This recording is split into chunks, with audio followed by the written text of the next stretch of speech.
9 heures, l'architecte arrive enfin sur son exploitation en périphérie de Bamako. Particularité, ici, tout est cultivé sous serre. Dans le pays, il est le tout premier à avoir développé cette technique agricole il y a 5 ans. Ici, vous voyez, c'est la petite serre qui a été installée en 2011. C'est une serre de 320 mètres carrés. D'ici est partie l'aventure des serres du Mali. Je l'ai implantée parce que je l'ai vue en Israël et je me disais qu'ils ont le même climat que nous. Allons-y, pourquoi pas une serre? Là, le résultat a été au-delà de mes attentes et j'ai donc décidé plus loin. Ce que vous voyez devant vous, c'est une serre ultra moderne.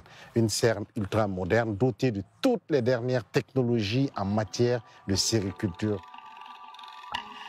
Amadou Sidibé a investi au départ 300 millions de francs CFA.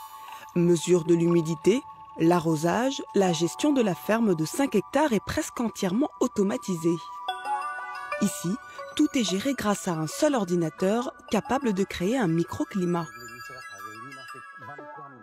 Oui, c'est nous. Oui, comment ça va? oui, ça va. Sam, bonjour. Hello, bonjour. Ça va? Boss. Qu'est-ce qui se passe aujourd'hui? Tu fais quoi? On a fait l'arrosage. L'arrosage. Oui, du cerf numéro 2 et le cerf numéro 1. Dans 14 minutes, tu vas avoir le cycle d'arrosage. Il n'y a pas d'alarme, donc tout est bon. C'est l'automate d'irrigation de dernière génération qui peut prendre en charge jusqu'à 5 hectares de serre, qui peut en prendre en charge plus d'une centaine de programmes d'irrigation. Donc c'est cet ordinateur qui va déterminer la quantité d'eau envoyée à chaque plante, avec la quantité d'engrais nécessaires au développement de la plante à son stade. Cet ordinateur se substitue à l'homme pour la gestion permanente de la santé et des besoins de la plante. Un système d'irrigation automatisé dont l'architecte reconverti en fermier est fier. Grâce à ce système, il cultive des tomates, du melon, des concombres. Des cultures dépendantes des eaux de pluie au Mali, mais pas chez Amadou Sidibé. Pendant 4 mois de l'année, quand il fait frais, de décembre à février, on trouve toutes sortes de légumes. Mais immédiatement après, avec les grandes chaleurs, la pluie, tout disparaît. Parce que le climat est un facteur limitant.